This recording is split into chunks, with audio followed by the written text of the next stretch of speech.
The desert sun had been beating down on Beatrice Anders for 3 hours when her legs finally gave out, and she collapsed face first into the cracked earth, her lips so swollen she could taste blood with every labored breath. She had made a terrible mistake. The stagecoach robbery 2 days ago had left her stranded when the bandits shot the driver, and the horses bolted in terror, dragging the coach into a ravine. Beatrice had been the only passenger, traveling from Sacramento to visit her sister in the small mining settlement near the Nevada border. She had climbed out of the wreckage with nothing but the clothes on her back and a foolish sense of direction that sent her walking east instead of west. By the time she realized her error, the sun had already stolen most of her strength. Now, in September of 1876, she lay dying in the wasteland between California and Nevada, watching a small creek glitter in the distance like a ribbon of salvation. Her fingers dug into the sandy soil as she pulled herself forward, inch by agonizing inch. The water was real. She knew it was real because she could hear it, that precious trickling sound that promised life. Her vision blurred and doubled, but she kept moving, kept dragging her body across ground so hot it burned through her torn dress. 20 feet, then 15, then 10. Her arms gave out completely, and she collapsed with a dry sob that produced no tears. Her body had nothing left to give. She stretched one trembling hand toward the water, so close she could see her own distorted reflection in its surface, but her fingertips fell short by 3 impossible feet. This was how she would die then, within reach of salvation but unable to grasp it, the sound of hoofbeats barely registered in her fading consciousness. She thought, perhaps, she was already dead and hearing the angels coming to collect her soul. The horse came to a stop somewhere above her head, and boot heels hit the ground with a solid thud that sent vibrations through the earth beneath her cheek. "Jesus Christ," a man's voice said, rough with shock and something that might have been anger. "How long have you been out here?" Strong hands gripped her shoulders and gently turned her over.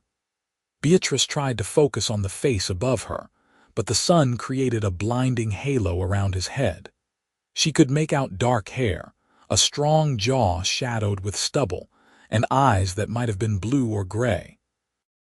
She tried to speak, to beg for water, but her throat produced only a rasping whisper. The cowboy did not hesitate. He slid one arm beneath her shoulders and another under her knees, lifting her as though she weighed nothing at all. Beatrice's head lolled against his chest, and she could hear the steady thunder of his heartbeat through his shirt.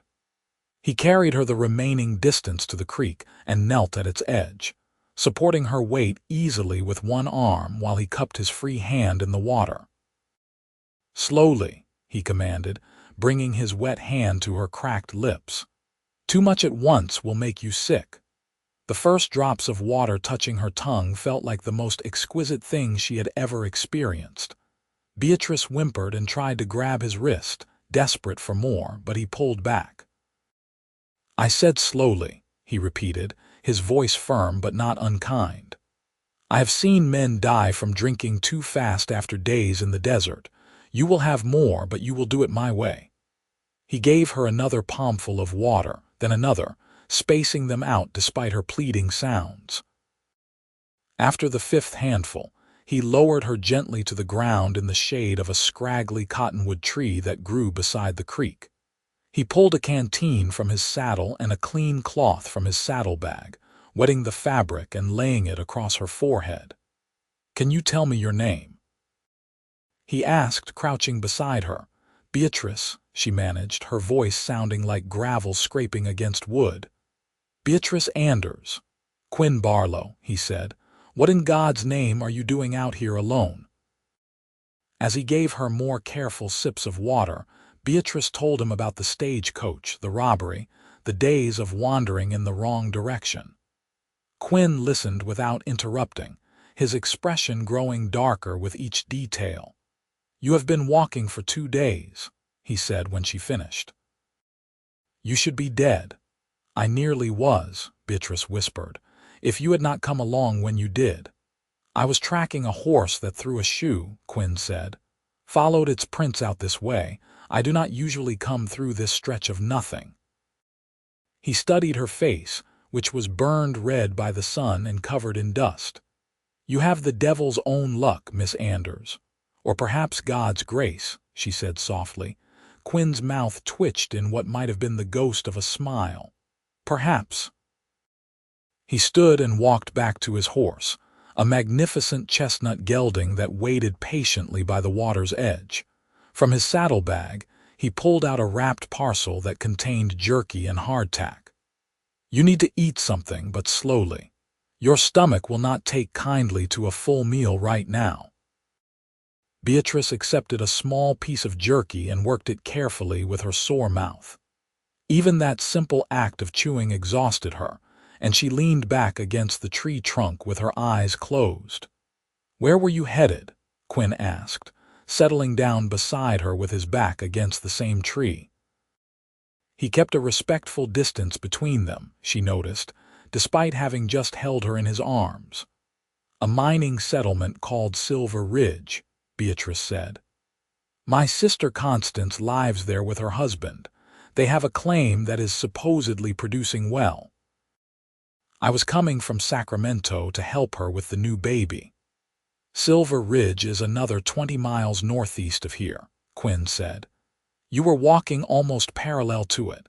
Another day and you would have missed it entirely. The thought of how close she had come to dying alone in the desert made Beatrice shudder. I have never been good with direction, she admitted. My father always said I could get lost in our own barn. Then it is fortunate I found you before your poor sense of direction killed you, Quinn said. There was no mockery in his tone, only a dry observation of fact. Beatrice opened her eyes and turned to look at him properly for the first time. He was younger than his authoritative manner suggested, perhaps 25 or 26. His face was tanned dark from years under the sun, with fine lines around his eyes that came from squinting across long distances. His hair was the color of rich mahogany, and his eyes were indeed blue, a startling shade like deep water. He wore the typical garb of a working cowboy, worn denim pants, a faded blue shirt, a leather vest, and a hat that had seen better days. His gun belt sat comfortably on his hips, the revolver showing signs of regular use and careful maintenance. What do you do, Mr. Barlow? She asked.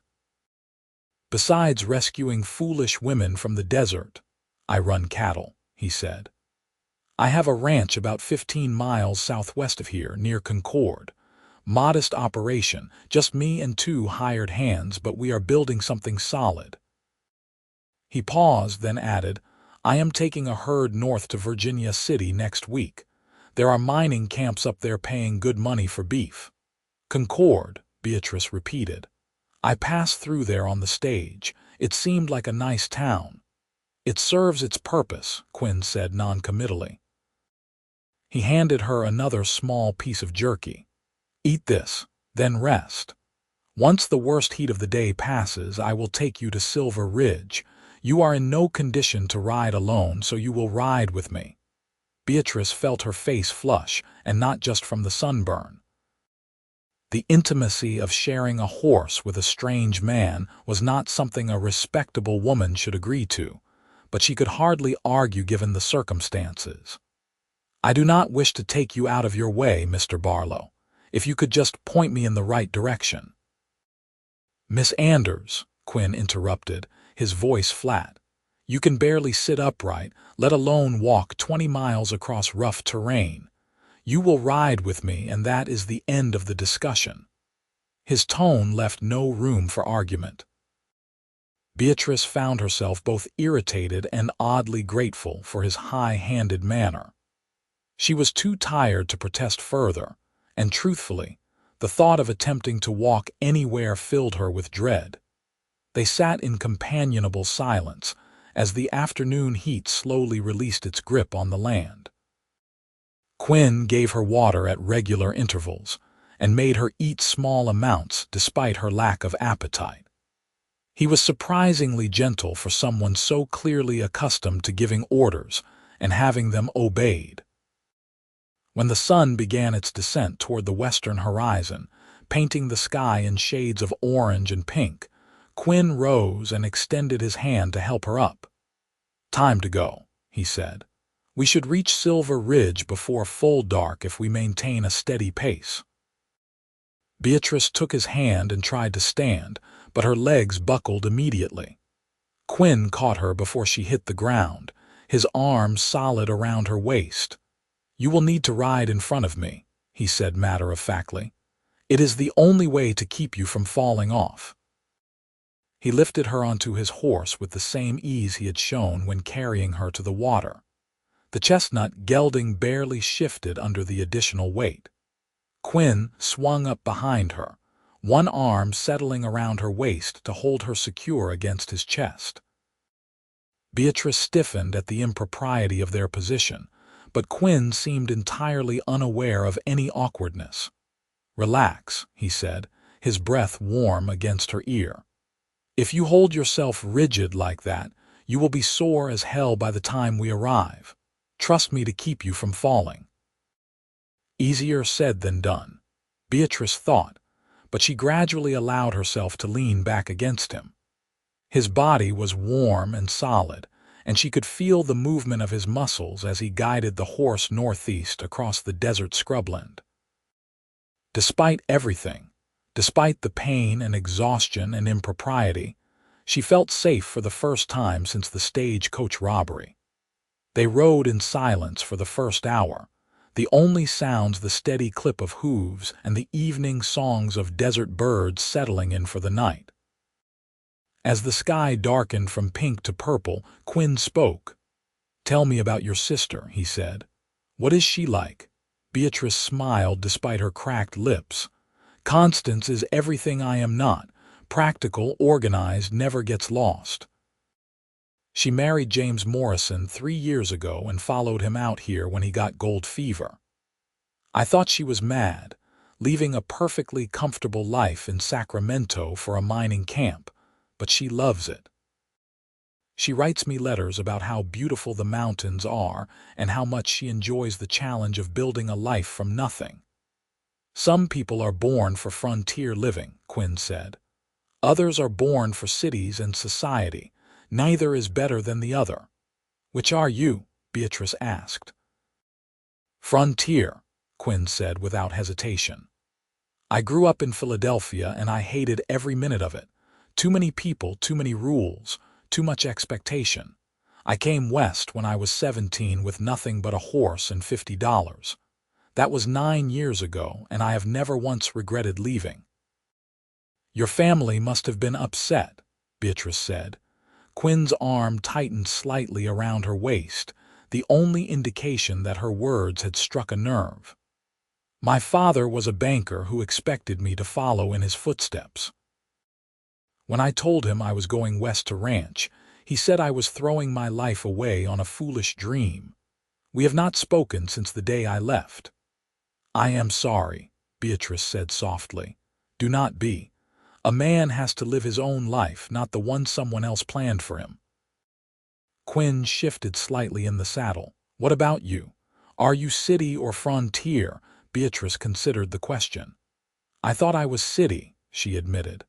"I have always loved Sacramento, loved having shops and theaters and society nearby. But after the stagecoach robbery, after spending 2 days thinking I was going to die alone, I wonder if maybe I have been living someone else's idea of what my life should be." "Facing death has a way of making a person question everything," Quinn said. "What would you do differently if you could?"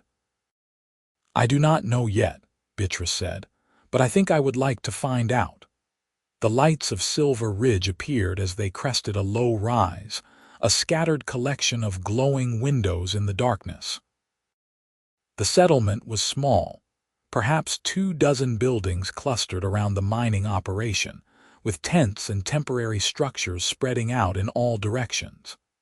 Quinn guided his horse toward the largest building, which had a sign declaring it to be Morrison's general store and post office. "This is your sister's place?" Quinn asked. "That is her married name," Beatrice confirmed. "James runs the store while working his claim. Constance manages the post office and helps with the shop." Quinn dismounted and reached up to lift Beatrice down. Her legs still would not hold her weight, and she swayed dangerously. Quinn kept his hands on her waist, steadying her. "Perhaps I should carry you inside," he suggested. Before Beatrice could protest, the door of the store burst open and a woman rushed out. "Beatrice! Oh my God, Beatrice!" Constance Morrison looked like an older, more practical version of her sister. Where Beatrice wore her dark blonde hair in fashionable curls, Constance kept hers in a sensible braid. Where Beatrice favored fine dresses, Constance wore a simple skirt and blouse covered by a work apron. But their faces held the same fine bones and gray-green eyes, marking them unmistakably as sisters. "Constance," Beatrice managed before her sister pulled her into a fierce embrace. "We heard about the stagecoach robbery," Constance said, tears streaming down her face. "When you did not arrive and no one could tell us what happened to you, we thought you were dead. Where have you been? What happened? You look half dead." "I very nearly was dead," Beatrice said. "If Mr. Barlow had not found me, I would be." Constance seemed to notice Quinn for the first time. She released Beatrice and studied him with the assessing gaze of a frontier woman sizing up a stranger. "Quinn Barlow, from Concord." "Yes, madam," Quinn said, touching the brim of his hat. "I know of you. You bought cattle from the Henderson Ranch last spring." Constance turned back to Beatrice. "How did you two meet?" "He found me crawling toward water in the desert," Beatrice said simply. "I had been lost for 2 days after the robbery. I could not reach the creek, and he lifted me and carried me to it. Then he brought me here." Constance's expression softened as she looked at Quinn. "Then we owe you a debt we can never repay, Mr. Barlow. You saved my sister's life." "Any decent person would have done the same," Quinn said, looking uncomfortable with the gratitude. "I am just glad I happened to be tracking that way. Miss Anders, I hope you recover quickly." He touched his hat brim again and turned to mount his horse. "Wait," Beatrice said, surprising herself. "Will you not stay? Have dinner with us? It is a long ride back to Concord in the dark." Quinn hesitated, clearly torn between accepting the offer and leaving. Constance made the decision for him. "Of course he will stay," she said firmly. "James will want to meet the man who saved his sister-in-law, and you look like you have not had a proper meal in days, Mr. Barlow. I insist." Quinn's mouth curved in a genuine smile, transforming his serious face into something unexpectedly warm. "When a lady insists, a man would be a fool to argue. Thank you, Mrs. Morrison, I accept." James Morrison proved to be a jovial man with red hair and an easy laugh, the perfect complement to Constance's practical nature. Over a dinner of stew and fresh bread, Beatrice told the full story of her ordeal while Constance fussed over her sunburned skin, and James shook his head in amazement at her survival. "You must have the constitution of a mule," James said with admiration. 2 days in the desert without water. Most folks would not last half that long. "I am not sure if I should be flattered or insulted by the comparison to a mule," Beatrice said, but she was smiling. Now that she was safe and fed and surrounded by people who loved her, the entire ordeal felt almost surreal, like a terrible dream she was finally waking from. Quinn sat quietly through most of the meal, contributing little to the conversation but watching Beatrice with an intensity she found both unnerving and strangely thrilling. When she caught his eye, he did not look away, and she found herself unable to break the connection. Something had passed between them out in that desert, some wordless understanding that went deeper than simple gratitude for rescue. After dinner, Constance showed Beatrice to the small bedroom they kept for guests. "You need to rest," she said firmly. "Your body has been through a terrible trauma and healing takes time."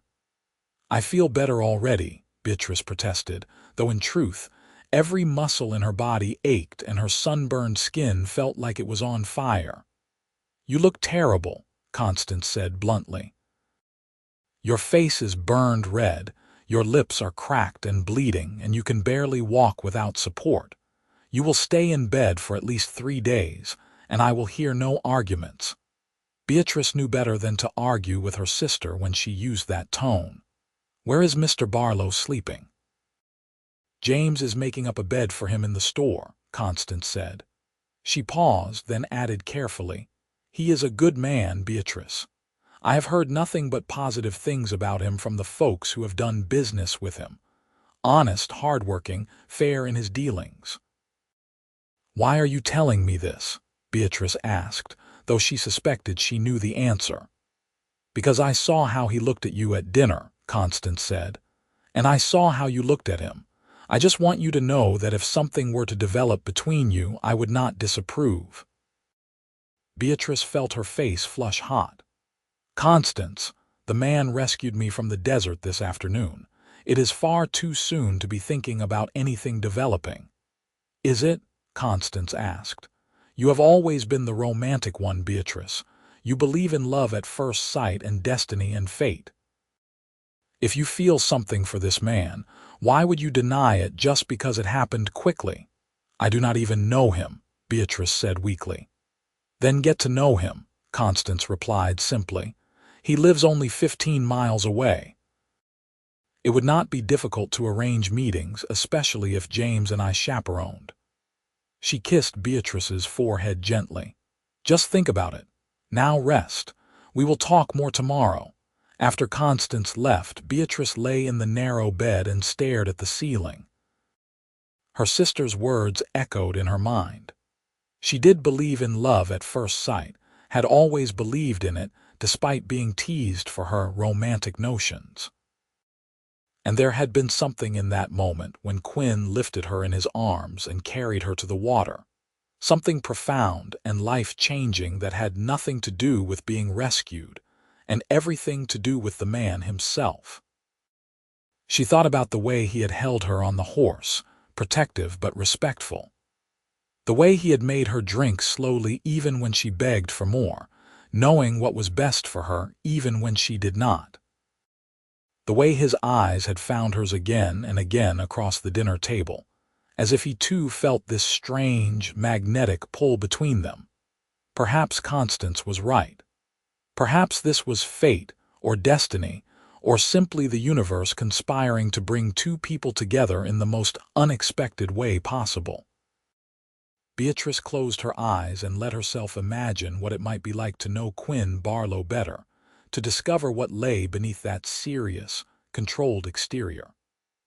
The thought made her smile even as exhaustion finally claimed her. In the morning, Beatrice woke to find her entire body stiff and sore. Her sunburned skin had begun to peel, and her throat, though better than yesterday, still felt raw. Constance brought her breakfast in bed along with a basin of cool water and clean cloths. "Mr. Barlow left early this morning," Constance said, as she helped Beatrice wash her face. "He has work to do at his ranch, but he asked me to tell you that he hopes you recover quickly." Beatrice tried not to feel disappointed. Of course Quinn had to return to his ranch. He had his own life and responsibilities. It was foolish to expect him to linger just because she wanted to see him again. "He also said he would return in 3 days to check on your recovery," Constance added with a knowing smile. "If that is acceptable to you, of course."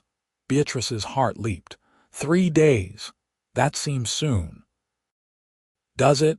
Constance asked innocently. "I thought it seemed perfectly reasonable. After all, he is the one who found you. It is only natural he would want to ensure you are truly recovering." "You are matchmaking," Beatrice accused. "I am doing no such thing," Constance said, but her smile widened. I am simply passing along Mr. Barlow's message.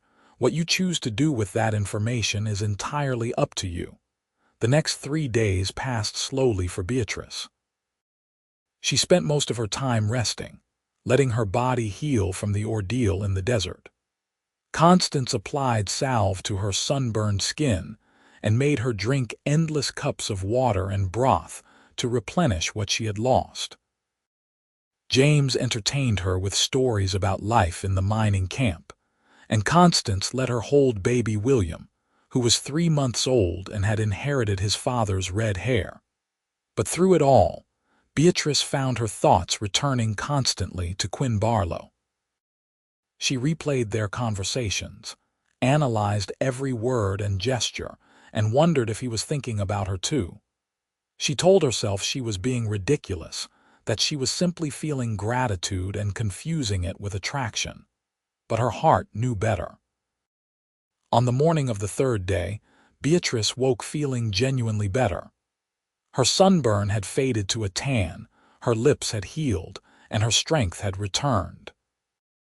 She dressed carefully in one of the spare dresses Constance had lent her, a simple blue cotton that matched her eyes, and even pinned her hair up in a style she hoped looked effortlessly pretty, despite the time she spent arranging it. "He will be here this afternoon," Constance said at breakfast, not bothering to specify who she meant. "James thought you might enjoy a picnic lunch by the creek. It is a pretty spot, very peaceful. I would chaperone, of course." "Of course," Beatrice echoed, fighting a smile. Her sister's machinations were about as subtle as a thunderstorm, but she appreciated the effort nonetheless. Quinn arrived just after noon, riding the same chestnut gelding and looking somehow even more attractive than Beatrice remembered. He dismounted and approached with his hat in his hands, his blue eyes scanning her face with obvious concern. "Miss Anders," he said formally, "you look much recovered." "I feel much better, thanks to Constance's nursing and your timely rescue," Beatrice said. "Thank you for coming to check on me, Mr. Barlow." "Quinn," he said, "I think after I carried you across the desert we can dispense with formalities." "Only if you call me Beatrice," she replied. His smile was small but genuine. "Beatrice suits you better than Miss Anders anyway." Constance emerged from the store with a basket packed with food. "Perfect timing, Mr. Barlow. I thought you and Beatrice might enjoy lunch by the creek. I will accompany you, of course, to maintain propriety." If Quinn noticed the convenient arrangement, he did not comment on it. He offered Beatrice his arm, and she took it, acutely aware of the solid strength beneath his sleeve. They walked to the creek that ran behind the settlement, Constance following at a discreet distance that allowed them privacy while still serving as chaperone. The spot Constance had chosen was indeed beautiful, with tall cottonwood trees providing shade and the creek burbling over smooth stones. They settled on a blanket, and Constance began unpacking the lunch while Quinn and Beatrice made careful small talk about the weather and the mining camp, and anything that did not acknowledge the tension humming between them. After a while, Constance excused herself with a transparency that made Beatrice want to either hug her or shake her. "I just remembered I need to help James with the inventory. I will be back in an hour. You two will be fine here, will you not?" "Constance," Beatrice hissed, but her sister was already walking away. Quinn watched her go with an amused expression. "Your sister is not exactly subtle, is she?" "She thinks she is being helpful," Beatrice said, embarrassed. "I am sorry. I did not ask her to arrange this." "I know you did not," Quinn said. He turned to face her directly, his expression serious. "But I am glad she did. I have been thinking about you constantly for 3 days, Beatrice. I needed to see you again to make sure you were truly all right, but also just to see you." Beatrice's breath caught. "I have been thinking about you too," she admitted. "I keep remembering how you carried me to the water, how patient you were with me even though I was nothing but trouble, How safe I felt when you held me on your horse." "You were not trouble," Quinn said firmly. "You were a woman in desperate need of help, and I am grateful I was in the right place to provide it." He paused, then continued, "I do not usually talk much. I am better with horses and cattle than people, but with you, the words seem to come easier." "I am usually quite talkative," Beatrice said. "But with you, I find myself wanting to listen more than speak. I want to know everything about you." They talked for hours, sharing the stories of their lives with an openness that surprised them both. Quinn told her about growing up in Philadelphia as the disappointment son of a wealthy family, about how he had always felt trapped by expectations and society's rules, about coming west and discovering that hard work and determination mattered more than family name or social standing. Beatrice told him about her childhood in Sacramento, about being the dreamy, impractical sister who preferred reading novels to learning household management, about how she had always felt like she was waiting for something, some great adventure or purpose that would give her life meaning. "Maybe the stagecoach robbery was that adventure," Quinn suggested. "Maybe nearly dying in the desert was meant to teach you something." "What did it teach me?" Beatrice asked. "That you are stronger than you knew," Quinn said. "That you can survive things you never thought possible. And maybe that sometimes the most important things in life come from the most unexpected places." His hand moved slowly across the blanket until it covered hers. The touch sent electricity racing up Beatrice's arm. "I know we have only known each other for 3 days," Quinn said quietly. "I know it is too soon to be saying this, but I cannot stop thinking that meeting you was not an accident, that I was meant to be tracking through that part of the desert at that exact time, meant to find you before it was too late. I do not believe in fate usually, but with you, I cannot help but think this is something more than coincidence." "I believe in fate," Beatrice whispered. "I have always believed in it, and I think you are right. I think we were meant to meet, meant to know each other." "What do we do about that?" Quinn asked. "We give it time," Beatrice said, even though waiting felt like the hardest thing in the world. "We court properly, let this feeling grow naturally. If it is real, if it is meant to be, then it will still be here in a month or 6 months or a year." "You are right," Quinn said, though he looked as reluctant as she felt. "We should do this properly, which means I should formally ask your permission to court you. May I have that permission, Beatrice?" "Yes," she said simply. 1,000 times yes." Quinn lifted her hand to his lips and kissed her knuckles gently. The gesture was old-fashioned and romantic, exactly the kind of thing Beatrice had always dreamed about but never actually experienced. When he lowered her hand, he did not release it, and they sat together by the creek, fingers intertwined, talking about everything and nothing until Constance returned to chaperone them back to the settlement. Over the following weeks, Quinn made the ride from Concord to Silver Ridge 3 times a week. Sometimes he came for dinner, sitting at James and Constance's table and discussing cattle prices and mining yields with the ease of someone comfortable in his own skin. Sometimes he took Beatrice on carefully chaperoned walks, showing her the desert landscape she had nearly died in and teaching her to see its harsh beauty. Sometimes they simply sat together on the porch of the general store, talking until the stars came out and Constance had to remind them that respectable people kept reasonable hours. Beatrice learned that Quinn was far more complex than his quiet exterior suggested. He read voraciously, keeping a collection of books in his small ranch house that would rival many city libraries. He could quote Shakespeare and Wordsworth from memory. He played the harmonica surprisingly well, though he was shy about performing for an audience. He donated generously to the small church in Concord, and had quietly helped several struggling ranchers weather bad years without ever asking for recognition. Quinn learned that beneath Beatrice's romantic dreamer exterior lay a sharp intelligence and practical competence that she had never been encouraged to develop. She could calculate figures in her head faster than most people could do it on paper. She had strong opinions about politics and was not afraid to defend them. She learned quickly, whether it was how to gentle a nervous horse or how to shoot a rifle. She was brave in ways that had nothing to do with physical courage and everything to do with emotional honesty. They fell in love slowly and all at once, the way a person might fall asleep. Gradually and then suddenly, until they could not pinpoint the exact moment it happened but knew absolutely that it had.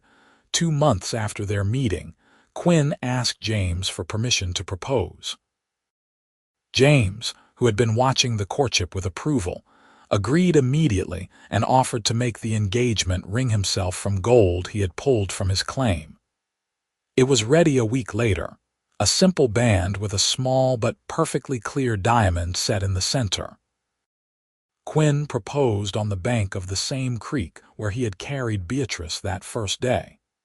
He had arranged everything carefully, getting Constance's help to bring Beatrice to the spot at sunset when the light turned everything golden.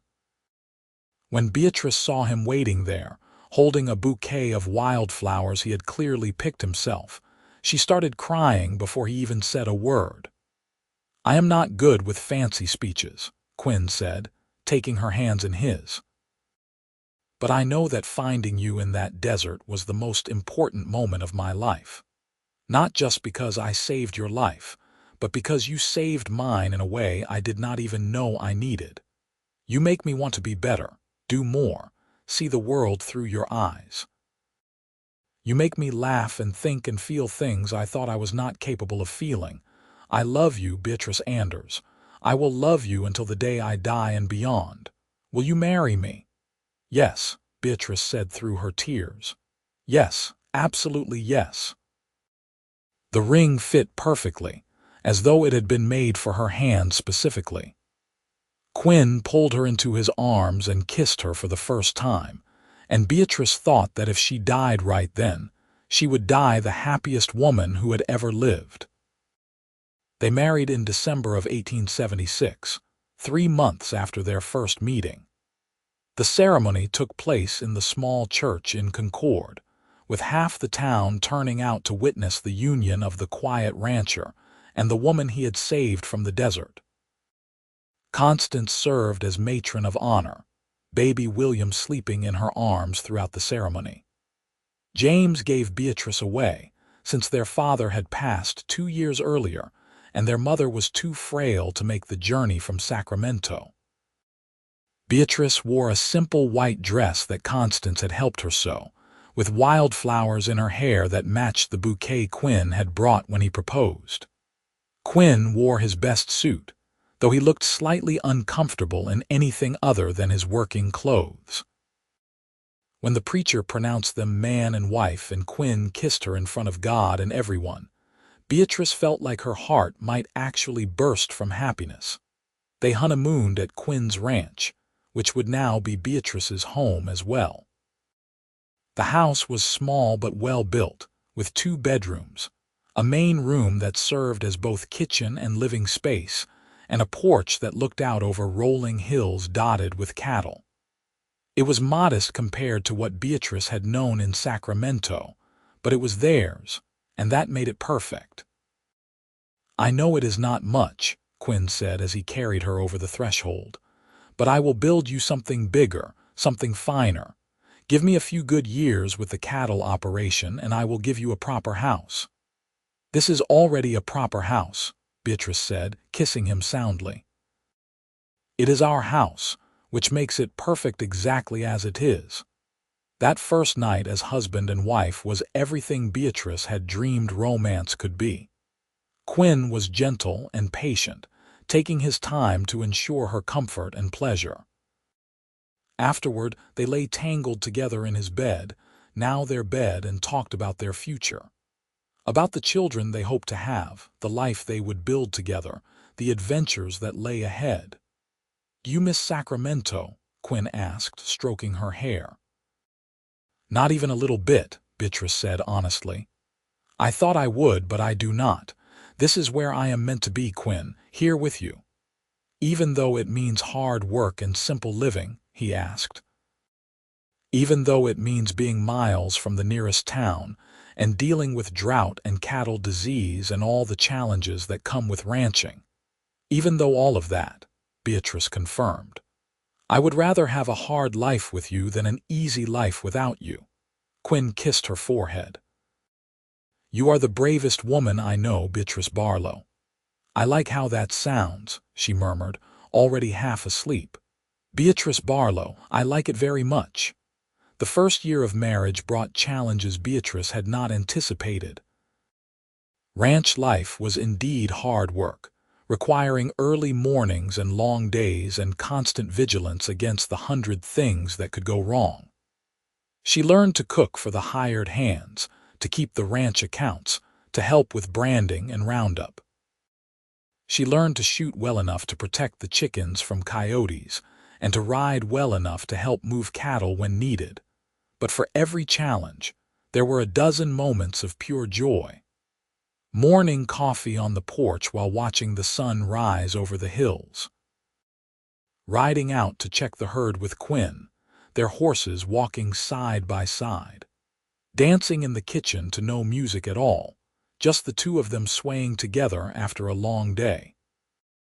Reading aloud to each other in the evenings, Quinn's head in her lap while she worked through whatever novel had arrived in their latest shipment from San Francisco. In the spring of 1878, Beatrice discovered she was pregnant. She told Quinn over breakfast, watching his face transform from confusion to shock to pure elation in the space of 3 seconds. He lifted her right out of her chair and spun her around the kitchen, laughing like a boy instead of the serious man he usually appeared to be. A baby, he kept saying. We are going to have a baby. You are going to make a wonderful father, Beatrice said, cupping his face in her hands. I have known that since the day I met you, watching how gentle you are with the animals, how patient and kind. I am terrified, Quinn admitted. What if I do it wrong? What if I am a terrible father like my own father was? You could never be like him, Beatrice said firmly. You are nothing like him. You will teach our children to follow their dreams, to work hard, to be honest and kind. You will teach them by example, the way you teach me every single day just by being who you are. Constance came to stay for the last month of Beatrice's pregnancy and the first month after the birth. The baby arrived on a clear November morning in 1878, 2 years after that fateful day in the desert. He was a healthy boy with dark hair like his father and lungs that proved he would have no trouble making his needs known. They named him Samuel James Barlow. Samuel for Quinn's grandfather, who had been the only member of his family to support his decision to go west, and James for Beatrice's brother-in-law, who had become like a brother to Quinn as well. Quinn held his son with shaking hands, tears streaming down his face, and Beatrice knew she had never seen anything more beautiful than her strong husband crying over their baby. He is perfect, Quinn whispered. Absolutely perfect. He is ours, Beatrice said. That makes him perfect by definition. Samuel was 6 months old when Quinn announced he had saved enough money to start building the bigger house he had promised. Beatrice protested that the current house was fine, but Quinn was determined to give his growing family more space. They broke ground in the spring of 1879, and by fall, the new house was complete. A 2-story structure with 4 bedrooms, a proper kitchen, a dining room, and even a small library that made Beatrice cry when she first saw it. For all your books, Quinn said, watching her run her fingers over the empty shelves, and for reading to our children. I want them to love learning the way you do. They moved into the new house just before Samuel's first birthday. Constance and James came for the celebration, bringing 2-year-old William to play with his cousin. The house filled with laughter and love, and Beatrice thought about how far she had come from that desperate woman crawling toward water in the desert. How everything had changed in that single moment when Quinn had lifted her and carried her to salvation. Over the following years, the Barlow ranch prospered. Quinn's careful management and Beatrice's keen head for numbers allowed them to expand their operation, buying up neighboring land and increasing their herd. They became one of the most successful ranches in the region, known for producing quality cattle and conducting business with absolute integrity. More children followed Samuel, a daughter named Caroline in 1881, another son named Daniel in 1883, and finally twin girls, Emily and Rose, in 1886. The big house filled with noise and chaos and joy. Quinn proved to be exactly the father Beatrice had known he would be, patient and loving and endlessly inventive when it came to entertaining his children. He taught them to ride and rope and shoot.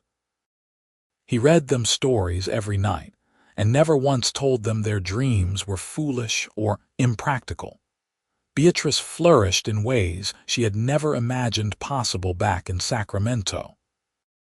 She managed the ranch accounts, handled correspondence with buyers, and even began breeding horses on the side, developing a line of sturdy, intelligent animals that became sought after throughout California and Nevada. She served on the school board in Concord and helped establish a lending library in town. She wrote articles about ranch management that were published in agriculture journals, signing them B.A. Barlow to avoid the controversy that might come from people knowing a woman had written them. Through everything, through every joy and challenge and ordinary moment, Quinn and Beatrice remained as in love as they had been that first day by the creek. They made a point of taking time just for themselves, sneaking away for picnics like the one where he proposed, or staying up late on the porch after the children were asleep, talking and laughing and remembering. On their 10th wedding anniversary in 1886, Quinn took Beatrice back to the place where he had found her. The creek was still there, still trickling over the same stones. The cottonwood trees still provided shade. They spread a blanket and sat together, gray threading through Quinn's dark hair now, laugh lines deepening around Beatrice's eyes. 10 years, Beatrice said wonderingly. It feels like yesterday and like a lifetime ago all at once. You ever regret it? Quinn asked. Giving up city life for this? Never, Beatrice said immediately. Not for a single second. This life, our life, it is everything I did not know I wanted. You gave me that, Quinn. You gave me adventure and purpose and a love I did not think actually existed outside of novels. You gave me those things too, Quinn said. Before you, I was just existing, just working and surviving. You taught me how to actually live. They sat in comfortable silence, watching the creek flow past, thinking about everything that had changed since that desperate day when Beatrice had been crawling toward water she could not reach. How one moment of compassion, one decision to stop and help, had altered the course of 2 lives completely. You believe in fate now? Beatrice asked, breaking the silence. I believe in you and me, Quinn said. I believe that some things are meant to happen and some people are meant to meet. I believe that I was supposed to find you that day, supposed to carry you to this creek. Everything that came after all of this, it was meant to be. I love you, Beatrice said, leaning against his shoulder. I will love you forever. Forever sounds just about right, Quinn replied, kissing the top of her head. The years continued to roll past. Samuel grew into a serious, responsible young man who took after his father in temperament and his mother in intelligence. Caroline inherited her mother's romantic heart and her father's quiet strength. Daniel was the adventurer of the family, always seeking new challenges and experiences. The twins were mirror images in appearance but opposites in personality. Emily thoughtful and studious while Rose was bold and outgoing. In 1895, when Beatrice was 42 and Quinn was 44, Samuel married a girl from Virginia City named Martha. They settled on a portion of the Barlow ranch that Quinn deeded to them, building their own house and starting their own herd. Within a year, they presented Quinn and Beatrice with their first grandchild, a boy named Quinn Jr. Holding her grandson, Beatrice reflected on the strange and beautiful path her life had taken. From that moment of desperation in the desert to this moment of pure contentment, surrounded by family and love and purpose. She thought about the woman she had been before the stagecoach robbery, before Quinn, and barely recognized her. That Beatrice had been waiting for life to happen. This Beatrice had grabbed life with both hands and built something extraordinary from it. "What are you thinking about?" Quinn asked, sitting beside her on the porch while baby Quinn slept in her arms. "About how lucky I am," Beatrice said. "About how one moment changed everything. If that stagecoach had not been robbed, if I had not walked in the wrong direction, if you had not been tracking that horse with the thrown shoe that day, none of this would exist. Our children, this ranch, this entire life we have built together. I think we would have found each other somehow," Quinn said thoughtfully. "Maybe not in the desert, maybe not in such a dramatic fashion, but I think you and I were always going to meet, always going to fall in love. The universe had a plan for us." "That is very romantic for someone who claims not to believe in fate," Beatrice teased. "You have made me romantic," Quinn said, taking her free hand. "You have made me a lot of things I never expected to be, better things." "We made each other better," Beatrice corrected. "That is what love does." As the sun set over the hills that had become so familiar and beloved, Beatrice rocked her grandson and held her husband's hand, and thought about the incredible journey that had brought her to this moment. About being carried to water by a cowboy who became her everything. About building a life that was richer and fuller than anything she had imagined in her girlhood dreams. Caroline married in 1897, choosing a young lawyer from Sacramento. Daniel announced his intention to try his luck in Alaska during the gold rush there. And though Beatrice worried, she and Quinn supported his decision, understanding that he needed to forge his own path the way Quinn had done at the same age. The twins were courted by half the young men in the county, enjoying their freedom and in no hurry to settle down. In 1900, as a new century dawned, Quinn and Beatrice celebrated their 24th wedding anniversary. They were older now, graying and lined by sun and wind and years of hard work. But they were still strong, still active, still deeply in love. They sat on the porch of the house Quinn had built for his growing family and watched the sunset paint the sky in shades of gold and pink. 24 years, Quinn mused, and I still cannot believe you agreed to marry me. Why would you not believe it? Beatrice asked. You saved my life. That is just geography and timing, Quinn said.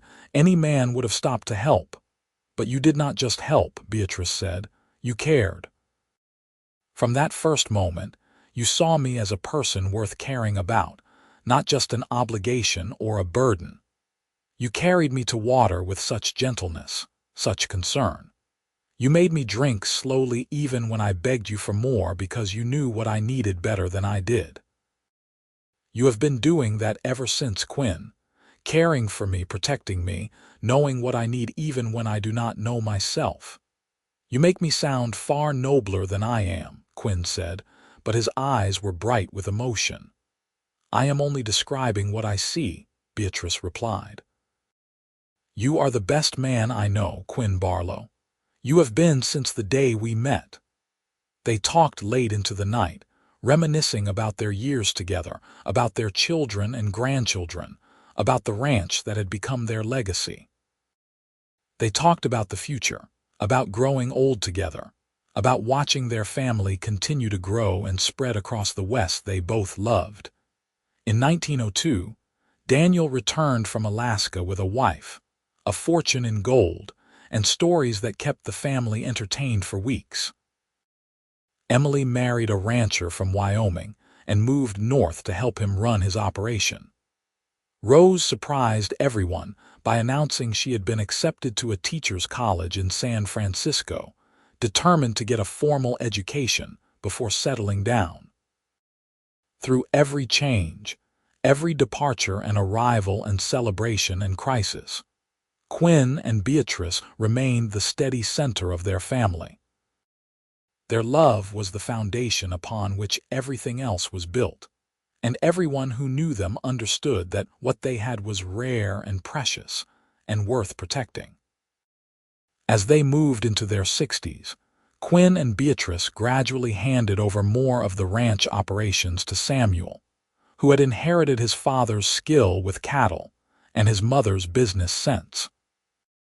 They did not retire completely, both too active and engaged to simply stop working, but they allowed themselves more leisure time to enjoy the fruits of their decades of labor. They traveled some, visiting Caroline in Sacramento and Emily in Wyoming, even making a trip to San Francisco to see Rose graduate from her teaching program. But they always came back to Concord, to the ranch, to the land that had become as much a part of them as their own skin. In 1910, on their 34th wedding anniversary, they returned once more to the creek where their story had begun. They were both 70 now, moving slower but still strong, still vital. The creek was unchanged, eternal and patient, flowing as it had for centuries and would for centuries more. "Do you remember what you said to me that first day?"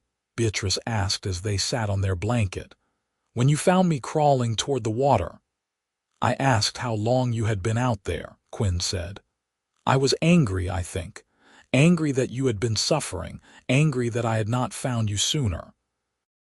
"You said Jesus Christ," Beatrice recalled with a smile.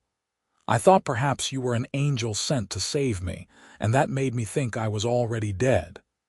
"If anyone is an angel in this relationship, it is you," Quinn said. "You brought light into my life, Beatrice. Before you, everything was just work and duty and obligation. You taught me how to laugh, how to love, how to see beauty in everyday moments." "We taught each other," Beatrice said, as she had so many times over the years. "That is what partners do." They sat together as the sun moved across the sky, content in their silence, needing no words to communicate what they felt. This place, this creek, would always be sacred to them. It was where Beatrice had nearly died and where she had found new life. It was where Quinn had discovered that his heart was capable of love he had never imagined. It was where their story had begun, and it would always be where they came to remember and celebrate what they had built together. As they packed up to leave, Quinn helped Beatrice to her feet and steadied her as she found her balance. She looked at him and suddenly saw him as he had been that first day. Younger, sun-bronzed, impossibly strong as he lifted her and carried her to salvation. And she knew he saw her as she had been too, desperate, dying, and yet somehow radiant with the will to survive. "Thank you," Beatrice said softly. "For what?" Quinn asked. "For stopping that day, for caring, for building this life with me." She touched his weathered face gently. "For loving me for 34 years and counting." "Loving you has been the easiest thing I have ever done," Quinn said. "And the most important. Everything good in my life stems from the moment I found you crawling toward that water and decided to lift you and carry you to it." They mounted their horses, moving with the careful coordination of people who had been riding together for decades, and headed back toward the ranch, toward home, toward the life they had built from one moment of compassion and connection in the desert. The years that followed were gentle ones. Quinn and Beatrice continued to age gracefully, surrounded by children and grandchildren and great-grandchildren. The ranch remained successful under Samuel's management, and the Barlow name became synonymous with quality and integrity throughout the region. In 1915, Beatrice fell ill with pneumonia during a harsh winter. For 2 weeks, Quinn barely left her bedside, holding her hand and reading to her and refusing to believe that after all they had survived together, she would be taken from him by something as ordinary as an illness. Beatrice recovered, but the experience reminded them both that their time together, however blessed, was finite. "When I die," Beatrice said one evening as they sat before the fire, both wrapped in blankets against the winter cold, "I want you to know that my life has been everything I could have hoped for and more. You gave me that, Quinn, you and our family and this place." "You are not going to die," Quinn said firmly. "You are too stubborn for that." Beatrice laughed, the sound turning into a cough. "We are both going to die eventually, my love. That is just the nature of being human. But when I do, I will die happy, knowing I was loved by the best man I ever met." "You better give me at least another 20 years, Quinn said. "I am not ready to let you go." "Then I will try my best to stick around," Beatrice promised. "After all, I am too curious about what happens next to leave prematurely." They did get those 20 years and more. In 1920, they celebrated their 44th wedding anniversary surrounded by so much family that they had to hold the party outside, setting up tables and chairs across the yard of the ranch. 4 children, 19 grandchildren, and 7 great-grandchildren gathered to honor the couple who had started it all. Samuel gave a toast, standing with a glass raised high. "To my parents," he said, his voice thick with emotion, "who taught us all what love looks like, who built this family and this legacy through hard work, dedication, and unwavering devotion to each other. Everything we have, everything we are, comes from the 2 of you. Thank you for showing us how to live well and love completely." The gathered family raised their glasses and cheered. Quinn and Beatrice, both 80 now and showing every one of their years, held hands and smiled at each other with the same love and wonder they had felt that first day by the creek. In 1925, Quinn woke one morning and knew immediately that something was wrong with Beatrice. She was breathing, but her breathing was shallow and labored. Her skin was pale and cool. He called for help and the doctor came quickly, but there was nothing to be done. Beatrice had suffered a stroke in her sleep, and while she was still alive, it was clear she would not recover. For 3 days, Quinn sat beside her bed, holding her hand and talking to her even though she could not respond. He told her again all the things he had told her 1,000 times before. How much he loved her, how she had transformed his life, how grateful he was for every moment they had shared. He read to her from her favorite books and played her favorite hymns on the harmonica. He wept and prayed and refused to leave her side. On the 3rd night, with Quinn's hand in hers and her children gathered around the bed, Beatrice took one last peaceful breath and slipped away. She was 84 years old, and she died as she had lived for the past 49 years, surrounded by love with Quinn beside her. Quinn aged rapidly after Beatrice's death, as though the only thing that had been keeping him vital was her presence in his life. He lived for 2 more years, spending his days sitting on the porch of the house he had built for his bride, looking out over the land they had worked together, remembering. He spoke often about the day he found her crawling toward water, about how lifting her and carrying her to it had been the single most important action of his entire life. In the spring of 1927, Quinn died quietly in his sleep. He was 86 years old. His last words, spoken to Samuel the evening before, were about Beatrice. "I will see her soon," he had said with a smile. She is probably already organizing heaven the way she organized this ranch. They buried Quinn beside Beatrice in the family cemetery on the ranch, beneath a pair of cottonwood trees that Samuel had planted in their honor. The headstones were simple but elegant, marking the resting place of two people who had lived extraordinary lives built from an ordinary act of compassion. The Barlow Ranch continued for generations, passed down from parent to child. Each generation taught the story of how it all began. About the woman crawling toward water in the desert, about the cowboy who stopped to help, about the love that grew from that moment of crisis and connection. The story became family legend, repeated at gatherings and celebrations, a reminder of where they had come from and what values they were meant to uphold. And in the retelling, the story took on the qualities of myth. The desperate woman, the heroic cowboy, the love that defied all odds. But those who had known Quinn and Beatrice understood that the reality was even more beautiful than any legend could capture. They had been real people with flaws and challenges and ordinary struggles. What made their story extraordinary was not the drama of how they met, but the quiet, steady devotion they maintained through nearly 50 years of marriage. The way they chose each other, every single day, through every joy and hardship and mundane moment. The creek where it all began still flows, unmarked except by memory. Sometimes, descendants of Quinn and Beatrice Barlow visit it, standing where their ancestors stood, imagining that desperate day in 1876 when two lives intersected in the most unexpected way. They think about fate and chance and the million small decisions that lead to a single, life-changing moment. They think about the importance of stopping to help, of showing compassion to strangers, of being open to love even when it comes in the most unlikely circumstances. And they remember that sometimes the greatest love stories begin not with love at first sight, but with a simple act of human kindness.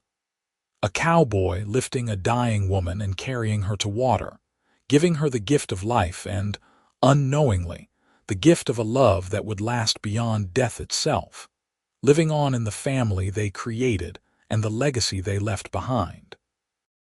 The story of Quinn and Beatrice Barlow became more than just family history. It became a testament to the power of compassion, the unpredictability of fate, and the transformative nature of love. It reminded everyone who heard it that life can change in an instant, that the person you save today might be the one who saves you tomorrow in ways you never imagined possible. And it proved that the best love stories are not the ones that start with perfection, but the ones that start with need and grow through dedication, commitment, and the daily choice to honor and cherish the person beside you. Their great-great-grandchildren still live on portions of the original Barlow Ranch, raising cattle and horses, working the land their ancestors claimed and cultivated.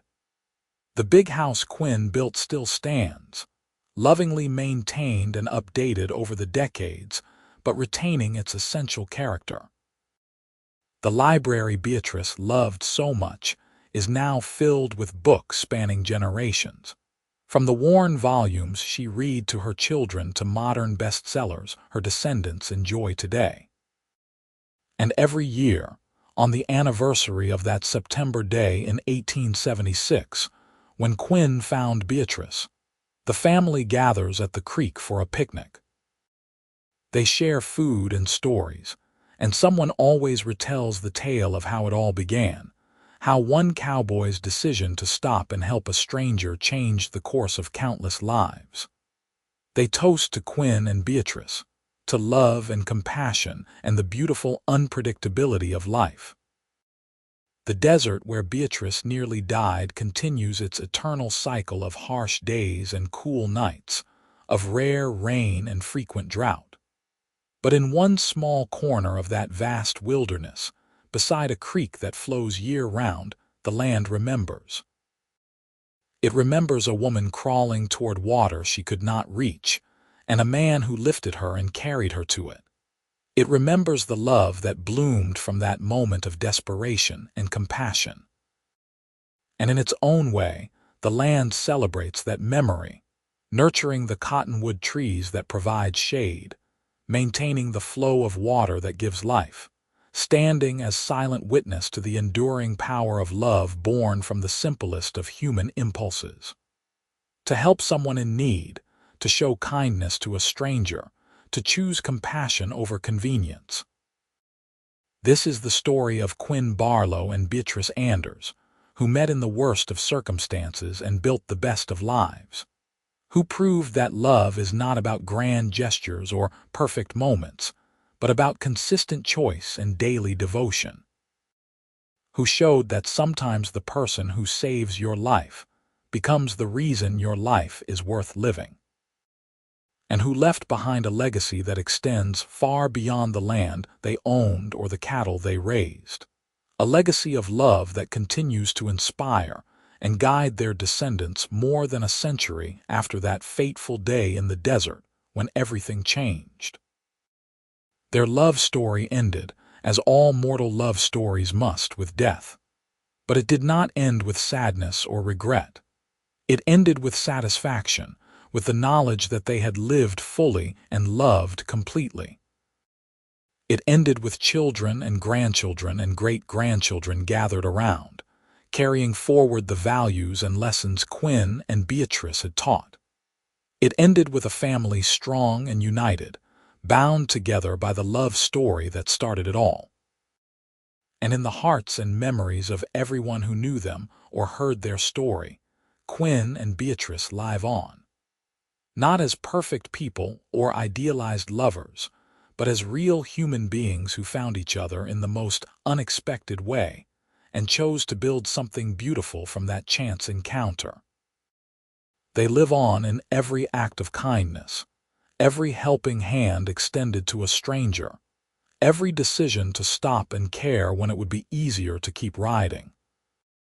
They live on in the land they loved and the family they created, proof that one moment of compassion can echo through generations, creating ripples of love that spread far beyond anything the original actors could have imagined.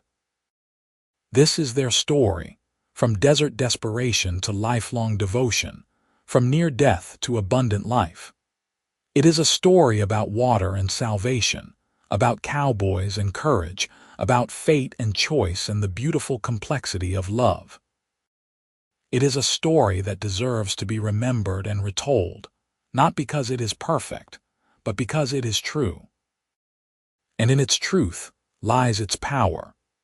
The power to remind us all that love can bloom in the harshest environments, that compassion can change lives, and that sometimes the most important thing we can do is simply stop, look around, and lift someone who has fallen, carrying them to the water they cannot reach alone,